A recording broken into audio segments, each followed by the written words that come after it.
Alright, hello everyone and welcome back to my Skyrim Mod Spotlight series, where today we are having a look at the Winking Skeever Loft mod, which is being made by user Semley. And what this glorious little piece of work looks to add into the game is the Winking Skeever Loft, an absolutely amazing new player home for you to enjoy, with a lot of cool features and even a mystery to solve, which we'll talk a little bit more about in a bit.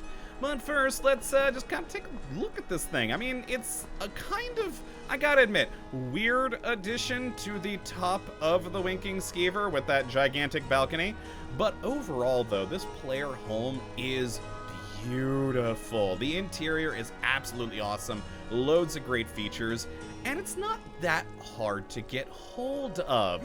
Now, to actually get the key to the place, you're just going to have to head on inside to the Winking Skeever and talk to good old Kottabos. Now, he's got a new text conversation option there about a long-term lease, and for a mere 3,000 gold, he'll give you a lifetime lease to the Winking Skeever Loft apartment there.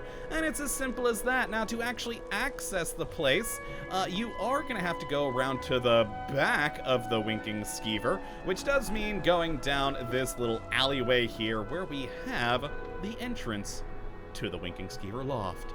And once inside, you're greeted by a beautiful little entrance area with loads of organized storage options, which we'll get to in a moment. Then heading up the stairs, you reach the landing with some more storage options, but more importantly, a door that leads to the guest bedroom, with even more storage and, of course, a bed for you to have guests in your home with. Always good.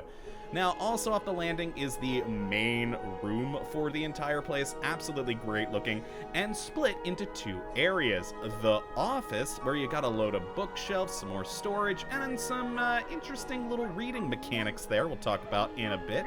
And then the other half is the kitchen area, with the glorious fireplace, some leather chairs in front of it, and everything you need to do some cooking. Now, upstairs, in what I've been referring to as the magical loft area, you have everything you need for alchemy, enchanting, and even a very cool artifact you can use. Again, we'll talk about that in a little bit. And just off there is your master bedroom with a gloriously large bed, loads of additional storage, and just, looks great. And then finally, you head on outside to the balcony, which is sort of your main crafting area, with everything you need for forging, leatherworking, and whatnot. Though, coming on back to the outside world here, I want to just go over two things real quick. One is the entrance to the back there. You gotta have access to it. If you have any mods installed that do change the Solitude street layout here, like for myself, I use Better Cities Solitude typically, and that blocks off that alleyway, making the entrance to the loft inaccessible. So do keep that in mind with any other mods you use. You just gotta be able to squeeze back behind here through the wall, unless you want a no-clip, which is what I did when I first tested this. Now, another thing I want to talk about real quick is up at the balcony. You may see that pulley there, which comes down to a bucket. And this is storage that you can chuck everything into and then access from the pulley system up top. A really cool little feature. So if you're coming into Solitude from the main gate, you can stop here, plop a ton of crap into this, that you can then, don't have to worry about while you go shopping. Go upstairs and access it from the top of the pulley. Just a cool little feature. Now let's actually head on inside and take a little bit more of an in-depth look at what all we do get here. Now, I also want to mention, when you do purchase the lease from Kottabos, you're going to get a quest telling you to come back here, which I currently have. And once we get into the entranceway, it's going to pop going, hey, cool, you used it. Maybe take a look around, hinting to you that, there's a quest that you can grab in this place, which is awesome. I'm not going to talk much about the quest later because it's one of those things, I don't want to spoil it. It's just a cool mystery, basically to try and solve what happened to the previous tenant, Very cool. We'll talk about that once we get up into the main room. But first, here at the entrance, let me actually turn on my lantern so we have a bit more light.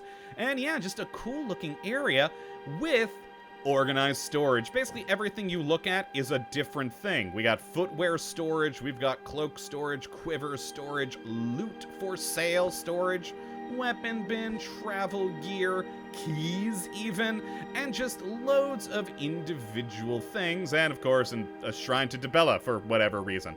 But yeah, it's quite cool. I actually really do like all the little bits and bobs of storage, and it comes preloaded with a lot of stuff. In fact, the 3,000 gold purchase price for this place, you could easily recoup by just all the free things that are scattered all over the storage in this home. So yeah, it's well worth the purchase. Yeah, I do like that we do just have all these great organized storage bits, and they look beautiful.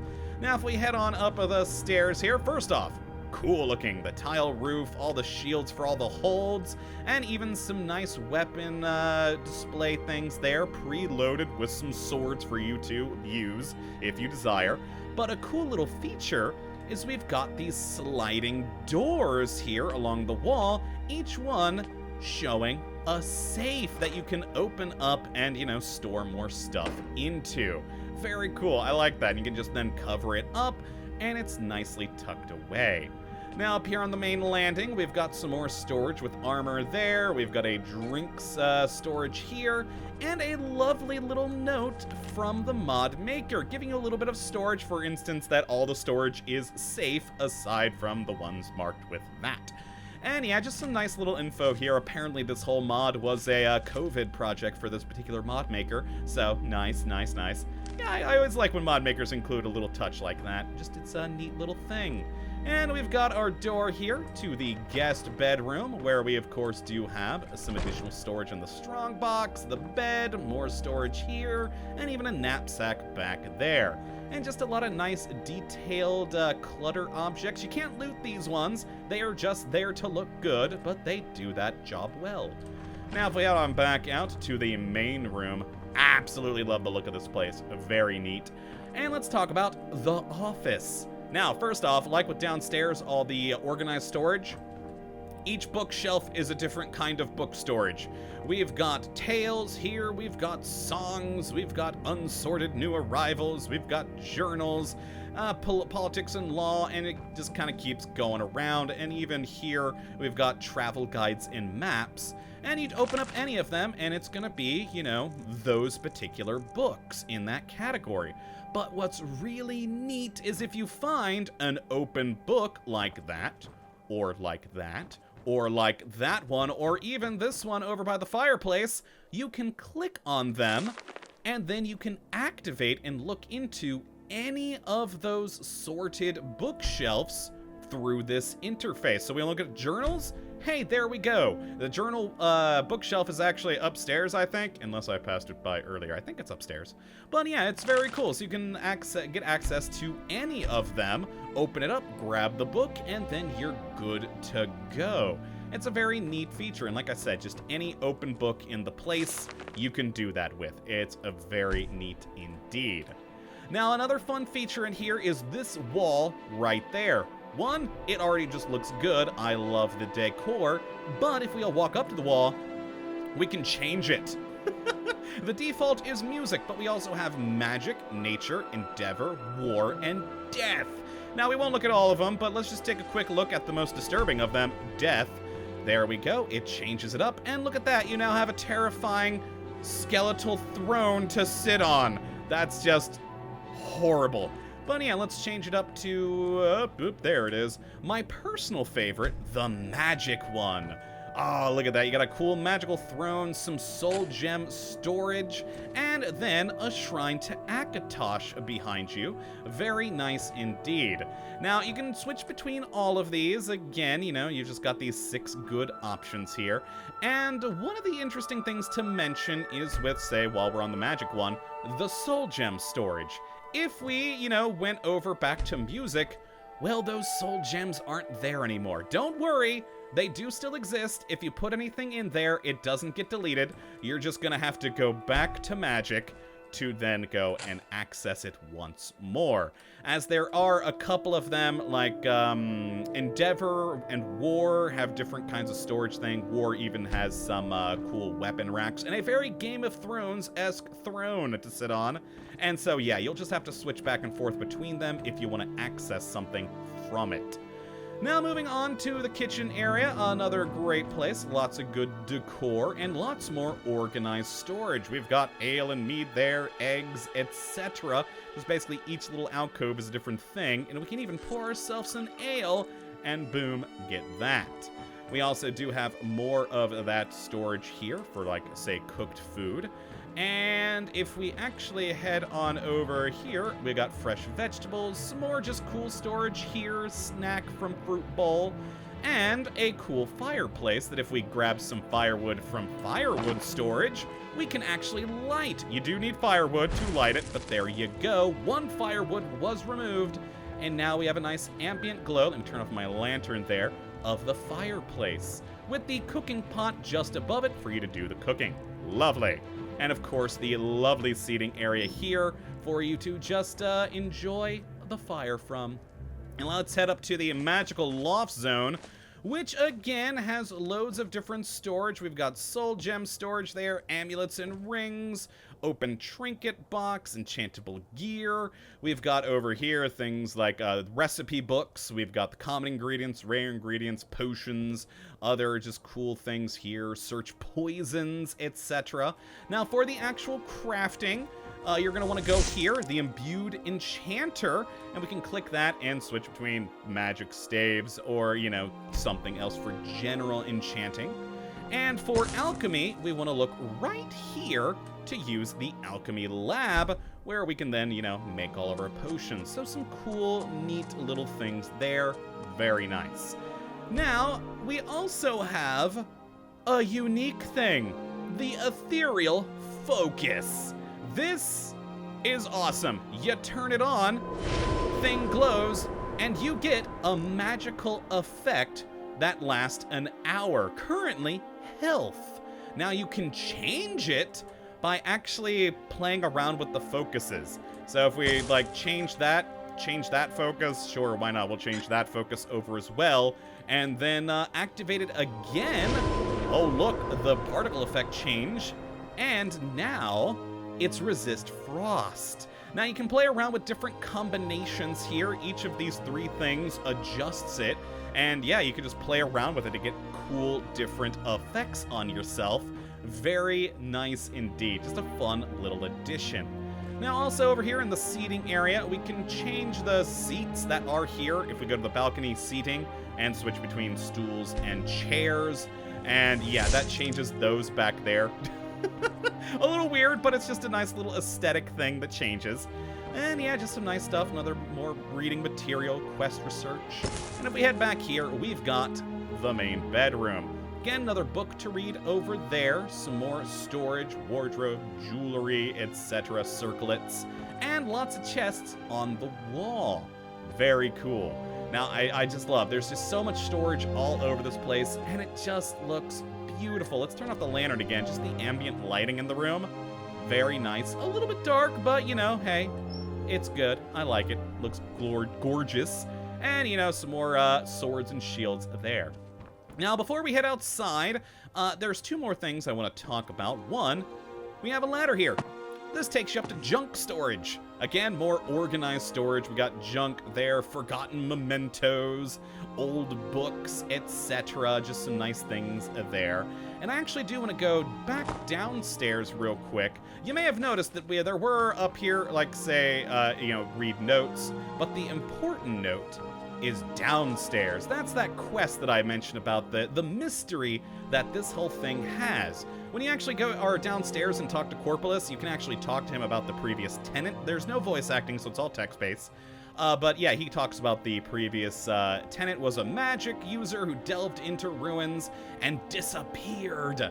And you can try and find out what happened to her by starting up this letter here, the letter to Deke. And it starts in the footsteps of divinity. And yeah, you can just read through it. There's a whole quest here. I'm not actually going to go over what it is, But, you know, it's just a cool little thing because I don't want to give it any spoilers. And there's stuff scattered all over Skyrim involved in this. And it's a mystery you're gonna have to figure out. And it apparently does, I haven't actually finished it myself yet, but apparently it unlocks a thing, including some sort of new glade area you can go to. Haven't gotten to that part of it yet. I'm only like partway through. But yeah, there are some other notes in there. Aka's farewell, just little bits and bobs to the mystery for you to figure out. Very cool. I love that little extra. It's not just a player home, it's got a quest. And who doesn't love quests? So now let's head on outside to look at the remainder of the player home, where we've got the balcony. I still think the balcony is a little bit of an awkward part for the mod, just because it's kind of, I think it feels a little bit out of place with the rest of Solitude, but the actual things up here are pretty cool. Yeah, you got your grindstone, your anvil, loads of ore storage, ingot storage, a custom little smelter there, very nice. Got your tanning rack with leather storage here. Here is the pulley where you can access that bucket from downstairs, very neat. And over on the other side, we have a workbench for you to do your various crafting. And another customizable thing is you can set the table. Right now it's defaulted to clear, but let's do it to drinking. Yay, there we go, it's full of bottles. Or, yeah, now you can search them. And again, a nice little extra bit of storage. And if we, oh boy, I can never find where to reset it from here again. Nope, nope, nope, that's it. Shit, nope. Yeah, that's the problem with some of the things. My one issue that I have really glitch, it's not even really a glitch. Some of the ones, when you change it to something else, it's then a little bit hard to find the spot again where you can then change it. Ah, there it is. It's up in the vase there. Let's change that to reading. Yay, there we go. We can read from that book like the ones downstairs. And now, plotting. Hey. Terrifying. Ooh, poisons. I hadn't actually looked at that one yet. Neat. But yeah, just fun little things that are just nice extra little touches to this player home that are just so cool. But all in all, that's all we've got to go over for this one. It's just a cool player home with lots of great features, some cool interiors, and even a mystery for you to explore. So if you'd like to check this one out for yourself, which I'd certainly recommend you go and do, you can have a look at the link in the description as per usual. But that, my friends, is going to be it for this one today. Hopefully you all have enjoyed, and you do come back for the next, but until that time, thank you for watching, and as always, have a good one.